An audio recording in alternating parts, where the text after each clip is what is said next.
ओम शांति। आज के तारीख हलो 8 मे 2024। प्रातः मुरली ओम शांति बाप दादा मधुबन।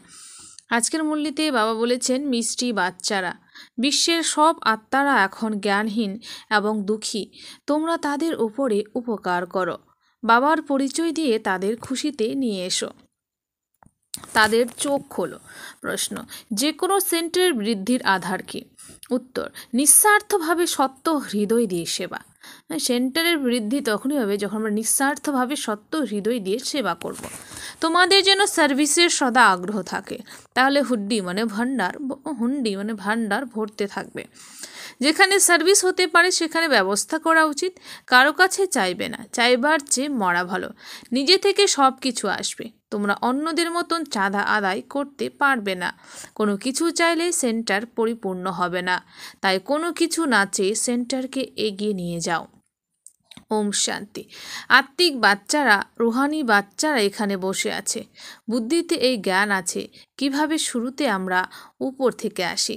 যেমন বিষ্ণু অবতরণের একটি খেলা দেখানো হয়, বিমানে বসে নিচে আসেন। এখন তোমরা বাচ্চারা বুঝেছো অবতার ইত্যাদি যা কিছু দেখানো হয়েছে সেসব হলো ভুল। এখন তোমরা বুঝেছো আমরা আত্মারা আসলে কোথাকার নিবাসী, কিভাবে উপর থেকে এখানে আসি, কিভাবে 84 জন্মের পার্ট প্লে করে পতিত হই, এখন আবার বাবা পবিত্র করেন। এই কথা তো নিশ্চয় স্টুডেন্টদের অর্থাৎ তোমাদের বুদ্ধিতে হওয়া উচিত। 84 চক্র আমরা কিভাবে পরিক্রমা করি এই কথা স্মরণে থাকা উচিত। বাবাই বোঝান তোমরা কিভাবে 84 জন্ম নাও। কল্পের আয়ুর অবধি লম্বা চড়া করে দেওয়ার কারণে এত সহজ কথাও মানুষ বোঝে না, তাই ব্লাইন্ড ফেথ, অন্ধবিশ্বাস বলা হয়। যে অন্য ধর্মগুলি আছে সেসব কিভাবে স্থাপন হয় সবই তোমাদের বুদ্ধিতে আছে। তোমরা জানো পুনর্জন্ম নিতে নিতে পার্ট প্লে করতে করতে এখন শেষ সময় এসে পৌঁছেছি। বলা হয় 5000 বছর পূর্বে প্যারাডাইস মানে স্বর্গ ছিল, কিন্তু স্বর্গ কি সে কথা জানে না। অবশ্যই আদি সনাতন দেবী দেবতাদের রাজ্য ছিল, কিন্তু এই কথা একেবারেই জানে না। তোমরা এখন বুঝেছো, আগে আমরাও কিছু জানতাম না। অন্য ধর্মের মানুষ এমন নয় যে নিজের ধর্ম স্থাপককে জানে না। তোমরা এখন জ্ঞানবান, নলেজফুল হয়েছ, বাকি সম্পূর্ণ দুনিয়া জ্ঞানহীন অবস্থায় আছে। আমরা কত বোধযুক্ত হয়েছিলাম, তারপর এখন অবুঝ অজ্ঞানী হয়েছি। মানুষ হয়ে অথবা অ্যাক্টরস হয়ে আমরা কিছু জানি না। নলেজের প্রভাব দেখো কেমন, এই কথা তোমরাই জানো। তাই বাচ্চাদের কতখানি খুশিতে গদগদ হওয়া উচিত। যখন ধারণা হবে তখনই সেই খুশি অনুভব হবে। তোমরা জানো আমরা শুরুতে কিভাবে আসি, তারপরে কিভাবে শূদ্র কুলে থেকে ব্রাহ্মণ কুলে ট্রান্সফার হই, এই সৃষ্টি চক্র কিভাবে পরিক্রমা করে সে কথা তোমরা ছাড়া দুনিয়ায় আর কেউ জানে না। মনের মধ্যে এই জ্ঞান ডান্স হওয়া উচিত। বাবা আমাদের কত ওয়ান্ডারফুল নলেজ দেন, যে নলেজ দ্বারা আমরা অবিনাশী উত্তরাধিকারী প্রাপ্ত করি। লেখাও আছে, এই রাজযোগের দ্বারা আমি তোমাদের রাজা করি, কিন্তু এ বিষয়ে তোমাদের কোনোই বোধ ছিল না। এখন বুদ্ধিতে সম্পূর্ণ রহস্য উন্মোচিত হয়েছে। আমরা শূদ্র থেকে ব্রাহ্মণে পরিণত হই, এই মন্ত্র বুদ্ধিতে আছে। আমরা সেই ব্রাহ্মণ যারা পুনরায় দেবতা হব, পরে আমরাই নিচে আসি। কতবার পুনর্জন্ম নিয়ে চক্র পরিক্রমা করি। এই নলেজ বুদ্ধিতে থাকলে খুশির অনুভূতিও থাকা উচিত। অন্যরা এই নলেজ কিভাবে প্রাপ্ত করবে, অনেক চিন্তন চলে কিভাবে সবাইকে বাবার পরিচয় দেওয়া যায়। তোমরা ব্রাহ্মণরা কত উপকার করো, বাবাও তো উপকার করেন, তাই না?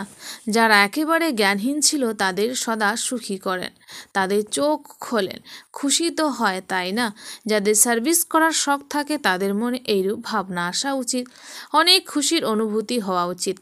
আমরা আত্মারা কোথাকার নিবাসী, কিভাবে পার্ট প্লে করতে আসি, কত উঁচুতে স্থান প্রাপ্ত হয়, তারপরে কিভাবে নিচে নেমে আসি, তখন রাবণ রাজ্য কবে আরম্ভ হয়, এসব বুদ্ধিতে এখন এসেছে। ভক্তি ও জ্ঞানে রাত দিনের পার্থক্য আছে। শুরু থেকে কে ভক্তি করে এসেছে তোমরা বলবে প্রথমে আমরা আসি, অতএব আমরা অনেক সুখ ভোগ করি, তারপরে আমরা ভক্তি করা শুরু করি। পূজ্য এবং পূজারীতে কতখানি রাত দিনের মতন পার্থক্য আছে। তোমাদের কাছে এখন অনেক জ্ঞান আছে, খুশির অনুভব হওয়া উচিত। কিভাবে আমরা 84 চক্র পূর্ণ করি, কোথায় 84 জন্ম, কোথায় 84 লক্ষ, এত ছোট কোথাও কারো খেয়ালে আসে না। লক্ষ বছরের তুলনা এটি হলো 1-2 দিনের সমান। ভালো বাচ্চাদের বুদ্ধিতে এই চক্র পরিক্রমা করে, তাকেই বলা হয় সদর্শন চক্রধারী। সত্যযুগে এই নলেজ থাকে না। স্বর্গের কত মহিমা গায়ন হয়, সেখানে শুধু ভারতই ছিল, যা ছিল তাই আবার হতেই হবে। বাইরে থেকে দেখলে তো কিছুই চোখে পড়ে না, সাক্ষাৎকার হয়। তোমরা জানো এই পুরনো দুনিয়া এবারে শেষ হওয়ার আছে, তারপরে নম্বর অনুসারে আমরা নতুন দুনিয়া আসব। আত্মারা কিভাবে আসে পার্ট প্লে করতে, সেসব তো তোমরা বুঝে গেছো। আত্মারা তেমন করে উপর থেকে নিচে নামে না, যেমন নাটকে দেখানো হয়। আত্মাকে তো কেউ চোখ দিয়ে দেখতে পারে না। আত্মা কিভাবে আসে, ছোট শরীরে কিভাবে প্রবেশ করে, বড়ই ওয়ান্ডারফুল এই খেলা। এই পঠন পাঠন হলো ঈশ্বরীয়, এতে রাত দিনের চিন্তন চলা উচিত। আমরা তথ্যটি একবার বুঝে যেন সবটুকু চোখে দেখে তারপরে বর্ণনা করি। আগে জাদুকর অনেক জিনিস বের করে দেখাতো। বাবাকেও জাদুকর, সওদাগর, রত্নাকর বলা হয়, তাই না? আত্মাতেই সম্পূর্ণ জ্ঞান থাকে। আত্মাই হলো জ্ঞানের সাগর। যদিও বলা হয় পরমাত্মা হলেন জ্ঞানের সাগর, কিন্তু তিনি কে, কিভাবে তিনি জাদুকর হন, সেসব কেউ জানে না।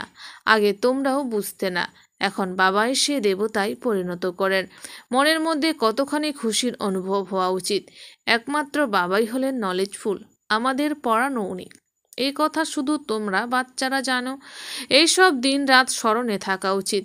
এ অসীম জগতের নাটকের নলেজ শুধুমাত্র এক বাবাই বলে দেন, আর কেউ বলে দিতে পারে না। বাবা কি আর দেখেছেন, কিন্তু তার মধ্যে সম্পূর্ণ নলেজ আছে। বাবা বলেন, আমি সত্যযুগ ত্রেতায় তো আসি না, কিন্তু নলেজ পুরোটাই বলি। আশ্চর্য অনুভব হয়, তাই না? যে কখনো পাঠই করেনি সে কিভাবে বলে দেয়। বাবা বলেন, আমি কিছুই দেখি না, না আমি সত্যযুগ ত্রেতায় আসি, কিন্তু আমার মধ্যে কত নলেজ আছে যে আমি একবার এসেই তোমাদের নলেজ প্রদান করি। তোমরা পাঠ করেছো, তোমরা জানো না, আর যে পাঠ করেনি সে সব বলে দেয়। ওয়ান্ডার, তাই না? আমরা যে পাঠধারী, আমরা কিছুই জানি না, আর বাবার সম্পূর্ণ নলেজ আছে। বাবা বলেন, আমি কি সত্যযুগ ত্রেতায় আসি যে নিজের অনুভব তোমাদের শোনাবো? ড্রামা অনুযায়ী না দেখে, অনুভব না করে সম্পূর্ণ নলেজ প্রদান করি।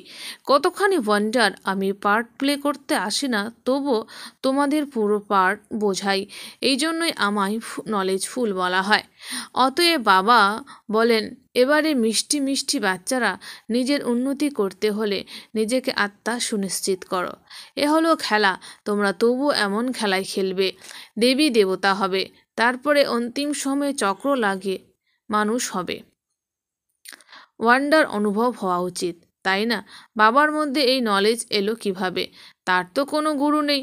ড্রামা অনুযায়ী তার এমন পার্ট প্লে করাটাই নির্দিষ্ট আছে। একেই প্রকৃতি বলা হবে, তাই না? প্রতিটি কথা হলো ওয়ান্ডারফুল। সুতরাং বাবা বসে নতুন কথা বোঝান। বিরাট রূপের চিত্র কত ভালো। লক্ষ্মীনারায়ণ বা বিষ্ণুর যে চিত্র বানানো হয়, তাতে দেখানো হয় আমরা কিভাবে 84 জন্মে আসি। আমরা সেই দেবতা, পরে ক্ষত্রিয়, বৈশ্য, তারপরে শূদ্র। এই কথা স্মরণ করতে কি কোনো কষ্ট আছে? বাবা হলেন নলেজফুল। কারো কাছে না পড়েছেন, না শাস্ত্র ইত্যাদি পড়েছেন, কিছু না পড়ে, কোনো গুরুর কাছে দীক্ষিত না হয়ে এতখানি নলেজ বসে শোনানো, এমন তো কখনো কেউ দেখেনি। বাবা কত মিষ্টি। ভক্তি মার্গে অনেকে অনেক মিষ্টি ভাববে, আলাদা ভাবে যে যাকে পাচ্ছে তার পুজো করতে শুরু করে দিচ্ছে। বাবা বসে সব রহস্য বোঝান। আত্মাই হলো আনন্দ স্বরূপ, তারপরে আত্মাই দুঃখ রূপে পরিণত হয়ে ছিছি হয়ে যায়। ভক্তি মার্গে তোমরা তো কিছুই জানতে না, আমার তো আমার কত মহিমা বর্ণনা করে, কিন্তু কিছুই জানে না এটিও কতখানি ওয়ান্ডারফুল খেলা। এই সম্পূর্ণ খেলা বাবা বুঝিয়েছেন। এতগুলি চিত্র, সিঁড়ি ইত্যাদি কখনো দেখিনি। এখন দেখছে, শুনছে, বলছেও এই জ্ঞান হলো যথার্থ। কিন্তু মহাশত্রু এই বিকারের উপরে জয়লাভ করতে হবে। এ কথা শুনেই ঢিলে হয়ে যায়। তোমরা কত বোঝাও, তারা বোঝে না। কত পরিশ্রম লাগে এই কথাও জানো। কল্পপূর্বে যারা বুঝেছিল তারাই বুঝবে। যারা দেবী পরিবারে জন্মগ্রহণ করবে কেবল তাদেরই ধারণা হবে। তোমরা জানো, তোমরা শ্রীমত অনুযায়ী রাজধানী স্থাপন করছি। বাবার ডাইরেকশন হলো অন্যদেরও নিজের মতন তৈরি করো। বাবা সব জ্ঞান শোনাচ্ছেন, তোমরাও শোনাচ্ছ। তো নিশ্চয়ই বাবার এই রথ ব্রহ্মা বাবা জ্ঞান শোনাতে পারবেন, কিন্তু নিজেকে গুপ্ত করে রাখেন। তোমরা শিব বাবাকেই স্মরণ করো। এনার ব্রহ্মা বাবার তো উপমা বা মহিমাও বর্ণনা করা চলবে না। সকলের সদ্গতি দাতা মায়ার শিকল থেকে মুক্ত করেন একজনেই।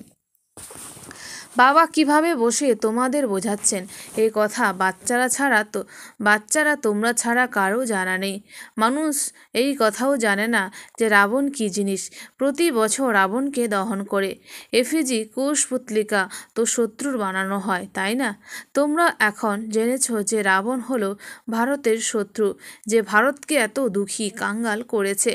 সবাই 5 বিকারূপী রাবণের হাতের মুঠোয় বন্দি আছে।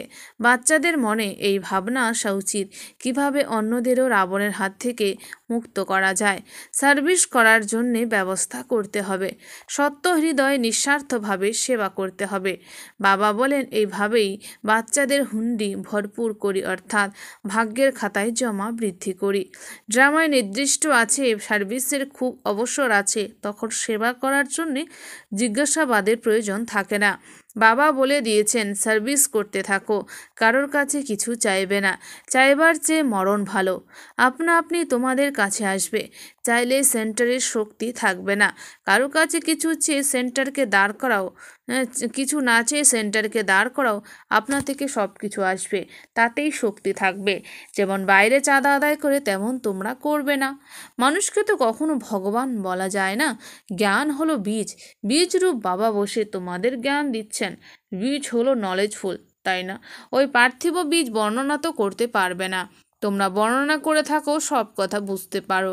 এই অসীম জগতের বৃক্ষের কথা কেউ বোঝে না। তোমরা অন্যান্য বাচ্চারা জানো, নম্বর অনুসারে পুরুষার্থ অনুযায়ী বাবা বোঝান। মায়াও হলো খুব প্রবল, অনেক কিছু সহ্য করতে হয়। কত কঠিন বিকার আছে। ভালো সার্ভিসফুল বাচ্চাদেরও চলতে চলতে মায়ার এমন চড় লাগে, তারা বলে আমরা পতিত হলাম। সিঁড়িতে উপরে উঠতে গিয়ে গিয়ে নিচে পড়ে যায়। তখন সমস্ত অর্জিত ধন, অর্থাৎ সুকর্মের জমা ধন নষ্ট হয়ে যায়। দণ্ডটো প্রাপ্ত হওয়ারই উচিত। বাবার কাছে শপথ করে রক্ত দিয়ে লিখেও তারা হারিয়ে গেছে। বাবা পাকা করার জন্য দেখেন এত যুক্তি করা সত্ত্বেও দুনিয়ায় ফিরে যায়। কত সহজ করে বোঝান। পাঠধারীকে নিজের পাঠের কথা স্মরণ করা উচিত। নিজের পাঠ কি কেউ ভুলতে পারে? বাবা তো রোজ বিভিন্নভাবে বোঝাতে থাকেন।